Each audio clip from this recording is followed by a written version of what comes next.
그렇다면 이런 시장 상황 속에서 시장이 뭐 트럼프 이야기 나올 때마다 주가가 출렁거리고 내가 가진 종목이 막 떨어지고 있는데 이럴 때 이런 외부의 충격에서 조금은 벗어나 있고 안정적으로 투자할 수 있는 좀 수익을 낼 수 있을 것들을 찾아봐야 될 것 같습니다. 중국 이야기 아까 살짝 해드렸는데 중국 관련해서 조금 최근에 분위기가 좋은 엔터나 게임 이쪽의 분위기 한번 확인해 보겠습니다. 자, 현대차증권의 김현용 연구원과 함께하겠습니다. 연구원님 안녕하세요. 네, 안녕하십니까? 네, 오랜만에 뵙습니다. 예, 반갑습니다. 네, 이 자리에 나오셔가지고 좋은 얘기 많이 해주셨는데 네. 오늘은 아무래도 뭐 제가 서두에 말씀드린 것처럼 네. 시장이 외부의 충격이나 트럼프의 얘기나 너무나 변동이 심하니까 네.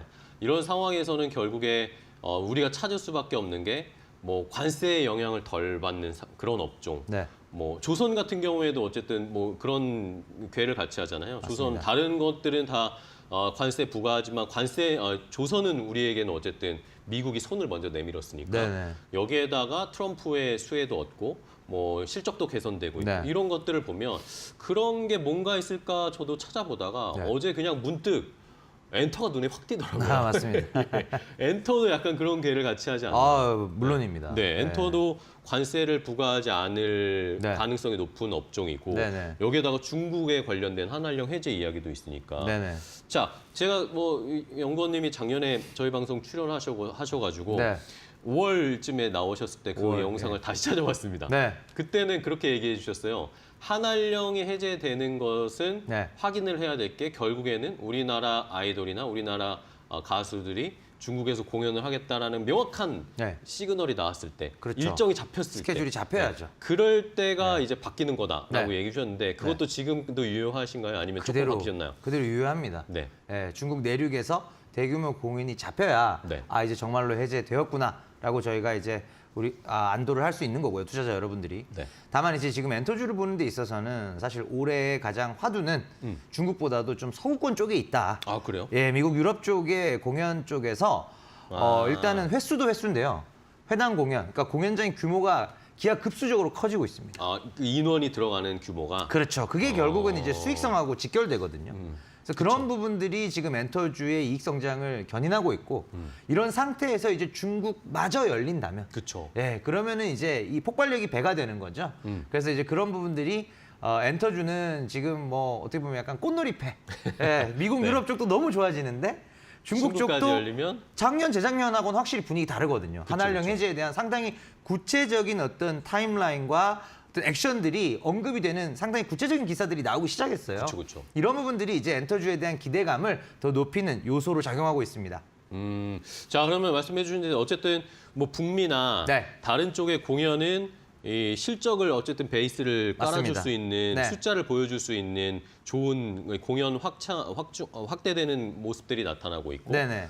더 주가적인 측면에서 봤을 때는 주가를 더 부양시켜주고 끌어올려줄 수 있는 거 결국 중국 아닙니까? 네네. 그렇죠? 말씀해 주신 대로 구체적인 이야기들이 나오고 있는데 네. 뭐 다음 달에 뭐 문화 교류단이 그렇죠. 올 것이다. 한국에 와서. 네, 온다. 네. 뭐 시진핑 주석이 에이펙에 온다. 네. 뭐 이런 이야기들이 나오고 있는데 네. 그러면 확실히 작년보다는 한한령에 대한 구체적인 우리가 기대나 네. 준비를 해볼 수 있다라고 보시는 거예요? 맞습니다. 그래서 해제 분위기를 결국은 이제 지금도 이제 팬미팅 정도의 작은 규모의 어떤 공연들은 중국 내륙에서 일부 있었습니다. 근데 이제 결국은 최소한 아레나급에서 대규모 공연이 가능할 것이냐, 저는 조심스럽지만 올 하반기에는 그래도 좀 기대를 해봐도 되지 않을까 싶고, 그렇다고 했을 때는 이제는 얼마만큼 파급력이 있을까를 우리가 한번 계산을 해볼 필요가 있지 않습니까? 그쵸. 그런 관점에서 본다면 지금 올해 K-팝의 공연 시장이 연간으로 봤을 때는 한 1,700만 명 정도 모객을 예상하고 있거든요. 이 가운데 이제 중국이 열렸을 때, 이 숫자에는 중국이 포함이 안 돼 있습니다. 근데 이제 중국이 열렸을 때는 1년에 한 그래도 150만 명 이상은 추가가 될 것으로 기대하고 있고요. 그렇게 본다면은 약 한 10% 정도의 효과가 일단은 실적상으로 이제 10%, 그리고 이제 중국이 열리게 됐을 때 결국 내년부터는 이 150만이라는 숫자가 더 올라가잖아요. 올라가겠죠. 거기에 대한 기대감으로 본다면 주가의 선반영 특성을 감안하면은 주가상으로는 한 15에서 20%도 추가적인 우리가 알파를 기대해 볼 수 있을 상황이라고 판단하고 있습니다. 네. 자, 1,700만 명 올해 어쨌든 전체적인 우리 K-팝 네. 공연에 들어올 수 있는 인원으로 계산을 한 건데 네네. 중국을 추가하면은 뭐 한 2천만 거의 명 2천만 언저리가 가까이도 되겠네요. 가능하죠. 그렇죠? 예, 맞습니다. 그게 이제 주가에 영향을 주는 뭐 네. 실적은 그렇게 되겠지만 네네. 더 주가적인 측면에서 더 훨씬 추가적인 상승이 기대가 된다. 맞습니다. 그러면 뭐 아까도 저희가 또 말씀드렸지만 중국도 중국인데 네. 트럼프에게서 어쨌든 자유로운 그렇죠. 업종으로서 막 맞습니다. 찾을 때 네.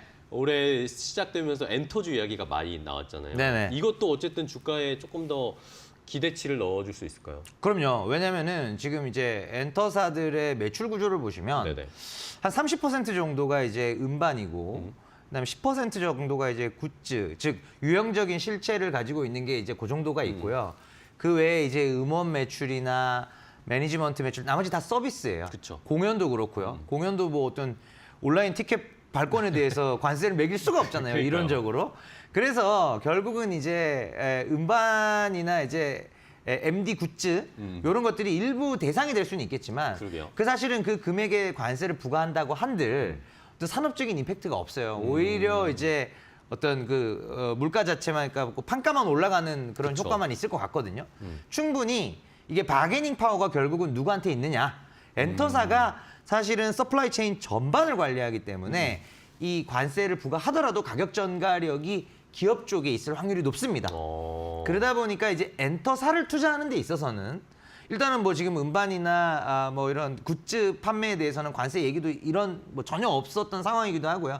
그래서 기본적으로는 영향이 아예 없고 하더라도 영향은 미미하다. 제한적이다. 가격 전가력이 기업에게 있을 확률이 실제로 굉장히 높습니다. 뭐 이제 굿즈 같은 거 이제 유명 아티스트들의 뭐 예를 들면 후드티다. 그 원가가 제가 얼마인지는 모릅니다만 그쵸. 네, 얼마인지는 모릅니다. 그렇지만 사실 판가는 굉장히 비싸잖아요. 그쵸. 판매되는 가격은 뭐 요즘 5만 원짜리 밑으로는 거의 없습니다. 뭐 예를 들면 네. 단가가 10,000원인데 예. 뭐 8만 원, 9만 원, 10만 맞습니다. 원에 팔잖아요. 그렇게 많이 팔죠, 그쵸, 사실. 예. 예, 예.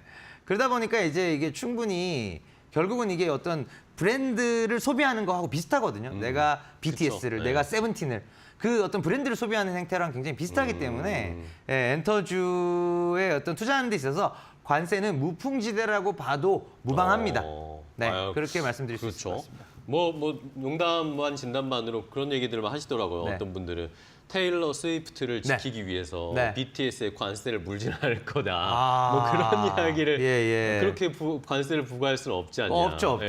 그런 이야기 하는데 예. 모르겠어요. 트럼프가 또 워낙 창의적이라서 어떤 아, 예, 식으로 맞습니다. 할지도 모르겠지만 어쨌든 지금까지로 봤을 때는 네. 무풍지대일 가능성이 더 높다. 맞습니다. 부과를 해도 네. 그렇게 타격이 크지 않을 타격이 거다. 크지 않을 크지 거라고 않을 보는 거다. 거죠. 예. 좋습니다.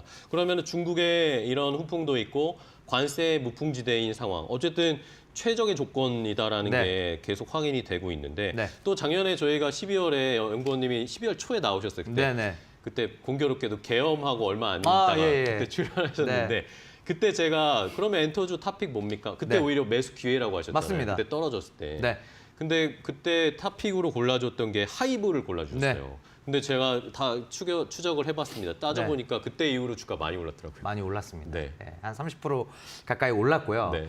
사실은 이제 그때 12월 초, 그러니까 제가 추워지면 엔터 사자 작년에 계속 말씀드렸고 네. 12월 초면 추웠잖아요. 그쵸. 그래서 당연히 그렇게 콜을 했을 겁니다. 그래서 결국은 그 이후로 한 30% 정도 오른 경로를 보시면은 네네. 올해의 공연에 대한 기대감이었거든요. 그 올해에 대한 기대감으로 쭉 지금까지 올라왔고 저는 여기서 20-30%는 주가가 더 간다라고 보는 게 추가적으로요? 예, 왜냐하면 내년에 대한 기대감을 우리가 계산해 봤을 때, 그러니까 올해에 대한 기대감은 방탄소년단의 완전체 공연을 뺀 숫자예요. 그쵸, 그쵸. 예, 그래서 이제 제이홉 씨가 2분기 때 월드 투어를 돌고 또 세븐틴이나 이런 뭐 군백기 크게 없이 인원이 워낙 많다 보니까 방탄소년단이 완전체 없이 만들어낼 수 있는 숫자로 주가가 여기까지 왔습니다. 아, 그렇네요. 맞습니다. 그래서 결국은 올해 가을께 어떤 시점에 26년도 방탄소년단 완전체 투어에 대한 발표가 있을 거예요. 그쵸. 발표는 보통 넉 달, 5달 먼저 하거든요.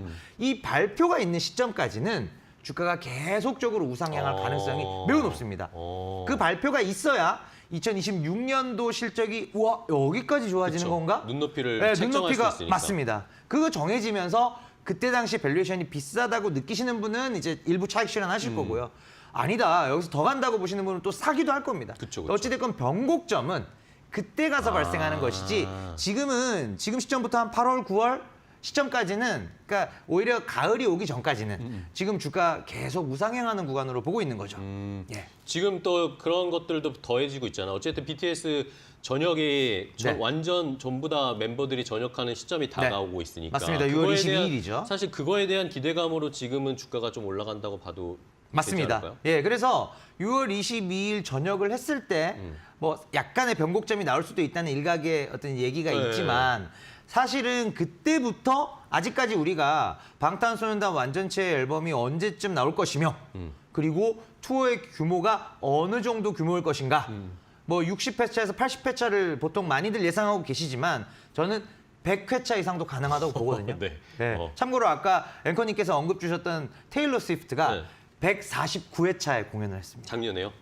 1년 9개월에 걸쳐서. 1년 9개월에. 와. 150회차에 가까운 공연을 했고 모객을 혼자서 1,080만 명을 했어요. 네. 1,000만 이상을 단일 아티스트가 모객을 했다는 거죠. 그래서 그만큼 어떤 공연에 대한 수요가 풍부하고 이런 부분들이 충분히 실적에 대한 26년 추정치에 대한 서프라이즈로 연결이 되면서 주가는 저는 6월 22일 저녁이라는 이벤트만으로는 큰 조정은 없을 거라고 보고 있습니다.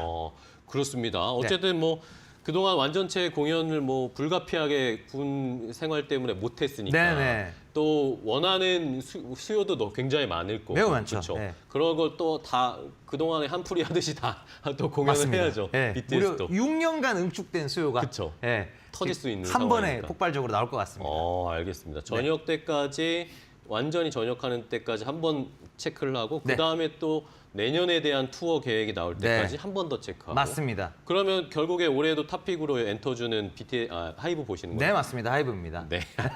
근데 네. 실적은 약간 근데 예. 저도 실적 체크해봤는데 네. 작년에는 실적이 약간 영업이익이 좀 많이 빠졌죠. 네, 많이 빠졌더라고요. 예. 왜 그랬을까요? 그게 일단은 가장 큰 이유가 매출은 오히려 3.5% 네, 늘었어요. 증가했거든요. 네. 그럼에도 수익성이 나빠진 이유는 크게 두 가지가 있습니다. 첫 네. 번째는 방탄소년단의 매출 비중이 절반으로 줄어들면서 이런 평균적인 티켓 가격이나 음반 가격이 워낙 높잖아요. 방탄소년단이. 이게 이제 영업이익률 감소로 연결된 게 그게 이제 하락폭의 약 한 7할을 설명하고 있고요. 나머지 3할, 작지 않은 부분이 어디냐면 하이브 IM이라는 이름의 게임 자회사가 있죠. 이 게임 자회사의 영업 손실이 23년 약 200억에서 24년은 한 400, 500억으로 조금 더 확대가 됐어요. 게임 쪽이 안 좋았군요. 맞습니다. 게임 쪽에서의 영업 손실 확대. 이 두 가지 요소가 영업이익률을 끌어내렸는데 사실 올해를 놓고 봤을 때는 게임 쪽은 이미 연간 영업 손실이 4, 500억 수준에 도달했기 때문에 여기서 더 늘지는 않을 거예요. 회사의 어떤 기조도 그러하고요. 뭔가 조치를 취하겠죠. 네, 네. 대신에 뭐 많이 좋아지지도 않습니다. 거의 그냥 상수, 동일한 값으로 묶어놓고 본다면 결국은 델타는 어디서 발생하느냐면 변화량은 결국 방탄소년단의 매출 증가. 24년도에 16%로 추정되는 방탄소년단의 매출 비중이 올해 제 추정치 기준으로는 33%로 23년도 수준을 살짝 넘어서요. 그러네요. 네, 그렇기 때문에 영업이익률도 11% 중반까지는 회복을 할 수 있다고 생각을 하고 있습니다. 알겠습니다. 자, 어쨌든 올해도 탑픽은 하이브로 골라주셨어요. 네. 지금도 충분히 20-30%의 상승 여력은 더 있다. 네. 가을까지는 한번 쭉 가져가 보자라는 맞습니다. 의견 주었고. 네. 자, 엔터주들이 뭐 요즘에 다 좋아지고 있는데 네. YG 엔터가 또 최근에 네, 어제 실적 발표가 네, 있었죠. 어제 실적 네. 발표 사실 실적은 실망스러웠는데 네네. 근데도 주가는 잘 갑니다. 맞습니다. 네, 네. 일단은 첫 번째는 이제 블랙핑크가 네. 그래도 한 8, 9월은 돼야 투어를 돌지 않겠는가. 이렇게 보는 게 좀 중론이었어요. 근데 7월 5일부터 우리가 예상했던 시점보다 빨리. 한 2달 이상 빠른 시점에서 근데 시점도 빨랐는데요. 또 하나가 있었던 게 투어 규모가 훨씬 커졌습니다. 어느 정도? 직전 22, 23 월드 투어에서는 네. 한 번 공연했을 때 평균적으로 한 4만 명, 한 3만 8천 명, 요 정도 규모의 공연장에서 공연을 했거든요. 근데 지금 발표된 분을 평균을 내보면 회당 최소한 5만 명 이상급의 큰 공연장에서 하겠다라고 강력하게 지금 암시가 아니라 네네네. 7, 8월 분은 실제로 그러합니다. 그래서 5만 명 이상이기 때문에 3만 8천 명에서 5만 명만 감안해 보셔도 30% 증가잖아요. 그쵸, 예. 네. 그러니까 동일한 회차 수를 진행한다면 최소한 30% 이상 공연 규모가 커지고요. 커지네요. 그리고 두 번째가 어제 실적이 24년도 1분기, 2분기, 3분기 계속 적자 내다가 4분기 때 영업이익 10억 원으로 깜짝 흑전을 했어요. 절대 흑자가 나올 수 없었는데 왜 흑자가 나왔을까? 그러게요. 라고 봤더니 베이비몬스터가 아, 나 홀로 고군분투했던 4분기 때 앨범을 한 장 냈거든요. 네네. 근데 정말로 이제 어떻게 보면 데뷔 1년 차의 신인인데도 앨범의 총 판매량이 86만 장. 오, 거의 잘하네요. 100만 장 가까이 벌써 팔아버리면서 나 홀로 이런 이제 깜짝 실적을 견인하는 모습들. 그래서 어떻게 보면은 이제 기둥이 되고 있는 실적이 기둥이 되는 블랙핑크가 드디어 예상보다 빠르게 돌아오고 블랙핑크 외에는 뭐 아무것도 없는 거 아니에요?라고 생각했었던 투자자분들의 어떤 우려를 불식시킬 만큼 베이비몬스터가 신인 IP가 굉장히 빠르게 램프업이 되고 있는 올라오고 있는 이 두 가지 부분이 확인되면서 YG 주가가 최근에 좋은 것이죠. 네. 네. 그럼 올해는 어쨌든 뭐 흑자 전환은 뭐 거의 뭐 기정사실화, 확실하다라고 네. 예 맞습니다. 그렇죠. 확실시된다고 그러면 볼 수 있습니다. 흑자 전환 때문에도 네. 또 부각이 되면서 주가가 네. 올라갈 수 있겠네요. 이미 뭐 52주 신고가는 기록하고 있습니다. 맞습니다. 오늘도 64,700원까지 오, 아까 더 올랐네요. 올라갔다가 예. 약간 빠지긴 아, 했는데 예, 예. 어쨌든 뭐 신고가를 기록을 하고 있어요. 맞습니다. YG도 좋은 상황이고 네. SM도 좀 볼까요? SM도 주가가 잘 가고 있어요. SM은 맞습니다. 오히려 상승률이 더 나왔어요. 맞습니다. 그래서 SM도 최근에 10만 좀 원. 네. 예, 이슈가 있었는데 네. 어쨌든 키스트를 좀 떼어내겠다. 그렇죠. 라는 선택을 했습니다. 네. 이거는 왜 그랬을까요? 결국은 이제 비주력 자회사의 매각 네. 상당히 긍정적으로 보고 있고요. 네. 왜냐면 이제 이 뭐 드라마 제작사하고 엔터사하고 직접적인 시너지는 사실 없거든요. 그쵸. 그리고 드라마 제작업이라는 게 물론 지금 한한령 해지에 대한 기대감을 가장 많이 받는 업종 중에 하나이기도 하지만 그런 것들을 빼고 봤을 때 기본 체력으로 봤을 때는 넷플릭스나 디즈니 플러스와 같은 글로벌 OTT 쪽의 헤게모니가 완전히 넘어가면서 이 그쵸. 적정 마진을 창출하기 네. 돈이 안 힘든 되죠. 네. 맞습니다. 네. 그런 환경이거든요. 그래서 SM의 선택 자체는 굉장히 과감히 잘한 선택이라고 보고 있고요. 오히려 DOU 지분을 최근에 늘렸죠. 네, 그쵸. 그러면서 이제 연결 자회사로 편입을 하는 그런 결정을 했는데 이런 부분들이 결국 이제 시너지가 있는 자회사들을 중심으로 우리가 잘하는 엔터 사업을 더 잘할 수 있게 만들겠다. 집중하겠다. 예, 거기에 필요하지 않은 자회사들은 안타깝지만 일단은 적정 가격을 받고 우리가 매각을 하겠다. 예, 그런 의사결정이기 때문에 저는 방향성 굉장히 긍정적으로 보고 있습니다. 좋습니다. 네. 어쨌든 키스트를 떼어낸 거는 잘한 결정이다라고 네. 생각을 하시는군요. JYP는 어때요? 요즘 JYP가 좀 잠잠합니다. JYP가 사실은 먼저 달렸죠. 네. 4만 원 거의 초반까지 빠졌던 주가가 사실은 2배 올랐습니다. 그쵸, 네. 그래서 그러고 나서 조금 잠잠은 하나 결국은 이제 스트레이키즈의 대규모 소국권 월드 투어가 아마도 한 3분기부터는 실적의 서프라이즈로 계속적으로 연결이 될 거예요. 왜냐하면 미국과 유럽에서 평균 티켓 가격이 25만 원 이상에 달하는 이런 높은 수준의 공연을 이렇게 대규모로 하는 거는 JYP 역사상 처음이거든요. 그래서 이런 부분들이 실적의 서프라이즈로 이어지면서 예상했던 것보다 멀티플이 낮아지는 어떤 이벤트가 기다리고 있고 네네. 또 하나 스트레이키즈가 올해부터 재계약 1년 차에 들어가기 때문에 트와이스 때 그랬던 것과 마찬가지로 유닛과 솔로 같은 것들을 왕성하게 활동을 시작할 거예요. 그런 부분들이 아직은 우리가 언급된 게 없기 때문에 실적 반영을 못하는 것이지 네네. 이게 뭐 준비하고 있다 정도만 얘기가 나와도 이제는 합리적으로 실적에 반영을 할 수가 있거든요. 그런 부분들이 추가적으로 이제 잡히면서 JYP가 아마도 제 생각으로는 하이브 다음으로 올해 영업이익 성장률이 높지 않을까. 예, 한 40% 이상도 충분히 성장률 측면에서 기대할 수 있는 종목입니다. 네. 어쨌든 뭐 엔터에서는 JYP가 가장 안정적으로 생각하시잖아요. 네, 시청자분들도 맞습니다. 네. 개인 투자자분들도 네. 역시 올해 스트레이키즈가 그럼 어떤 활동들을 하고 계획을 가지고 있는지를 저희가 잘 모니터링을 해야 되겠네요. 네, 맞습니다. 자, 좋습니다. 어쨌든 뭐 전반적으로 말씀을 들어보니까 네. 3분기, 2분기 말에서 3분기 정도 되면 이제 엔터사들이 본격적으로 우리 네. 빅4 엔터사들이 여러 가지 뭐 공연이나 계획들을 맞습니다. 쭉 발표할 것으로 보는데 네. 그 전까지는 어쨌든 지금 정도에 사놓고 계속 좀 맞습니다. 가져가는 전략을 네, 강조를 맞습니다. 해주셨네요. 네. 그러면은 뭐 대형사는 이렇게 봤는데 네. 대형사 말고 다른 중소형 엔터주들 중에 네. 또 혹시 뭐 이런 중소형 엔터도 뭐 가져보고 싶다라고 하시는 분들 어떤 정도 보세요? 일단은 이제 대표적으로 우리가 디어유나 노모스 같은 것들을 떠올릴 수 네네, 있겠는데요. 디어유, 노모스. 지금 주가 측면에서 본다면 저는 노모스 쪽도 상당히 좀 관심을 가져볼 만하다. 그러니까.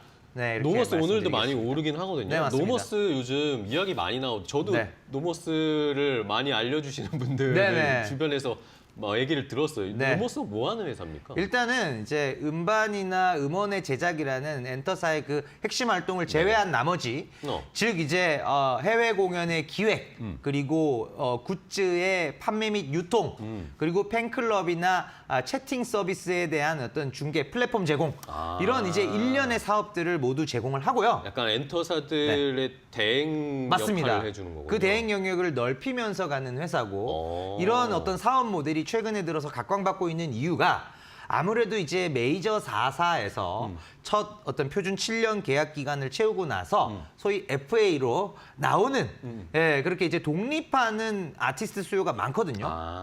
근데 이제 K-팝 아티스트들의 수명도 길어지고 그쵸. 또 어떤 뭐 글로벌하게 이제는 미국, 유럽까지도 통하니까 그 어떤 파이가 커졌거든요. 그래서 7년 이후에 나와도 이 파이들을 조합해 보면은 굉장히 큰 시장이 지금 되어 있습니다. 그렇죠, 그렇죠. 네, 그런 부분들이 이제 최근에 노모스가 투자자분들로부터 각광을 받는 이유라고 생각을 합니다. 그러면 아이돌 출신인데 네. 메인 그런 엔터사에 있다가 네. 다른 쪽으로 계약을 그쵸. 그런 회사랑 계약했을 때 맞습니다. 그런 대행을 해주는 거죠. 맞습니다. 그럼요. 독립을 하게 됐을 때 보통은 뭐 1인 기획사나 그쵸, 그쵸. 아주 소규모로 나오게 되는데 어떤 창작 활동 외의 것들은 그쵸. 좀 외주를 주는 게 효율적인 직접 기업 하기가 규모잖아요. 힘드니까. 그럼요. 다 사람 뽑아서 해야 되는데 그러면 이제 그런 매우 작은 규모의 어떤 기업 규모에서는 나머지 활동들은 외주를 주는 게 오히려 더 효율적이기 그쵸, 그쵸. 때문에 그래서 노머스의 전방 시장이 상당히 건강하게 커지고 있는 상황으로 판단하고 있습니다. 알겠습니다. 자, 엔터주 중에 또 새로운 종목 사실 상장된 지도 얼마 안 됐어요. 네, 맞습니다. 노모스가 작년에 하반기에 상장이 됐으니까 네. 모르시는 분들은 이 기회에 한번 좀 찾아보시는 것도 좋을 것 같고. 자, 마지막 질문 그럼 드릴게요. 자, 그럼 이제 뭐 엔터주는 저희가 너무 좋은 상황이다라고 네네. 쭉 설명을 해주셨어요. 네. 얘기를 들어보면 저희도 설득이 되는데 네. 어쨌든 한알령 해제가 이제 눈앞에 오는 것 같습니다. 네. 체감상. 네. 뭐 한알령 해제되면 늘 수혜받는 업종, 뭐 엔터, 네. 컨텐츠, 네. 뭐 화장품, 네. 여행, 예, 뭐 맞습니다. 이런 게임 이런 네, 네. 것들이 있습니다. 이런 업종들 중에 엔터 말고도 다른 업종들은 좀 살펴볼 게 뭐라고 보세요? 일단은 저는 엔터보다도 미디어가 한알령 해제라는 이슈에 국한해서 본다면 미디어 쪽이 이제 어떤 영업이익의 증가폭이나 이런 것 제일 클 것 같고요. 그다음 물론 엔터도 상당한 수혜가 예상이 되고요. 이 미디어와 엔터는 굉장한 수혜가 예상된다 정도로 제가 코멘트를 할 수 있는데 그 밑으로 이제 여행이나 게임 쪽은 굉장하다라고까지 보기는 어려울 것 같아요. 물론 이제 여행은 작년 11월 달에 이제 비자 면제가 있었고 중국 쪽 성수기 맞이하면서 물동이 늘고는 있으나 네네. 예약이 근데 이제 그게 차지하는 비중이나 이런 걸로 봤을 때는 아주 임팩트 크진 않거든요. 그리고 또 워낙 단거리다 보니까 ASP가 좀 낮고요. 그리고 이제 게임 같은 경우에는 평균적으로 보면은 영업이익 증가율이 그렇게 높진 않아요. 한 5%?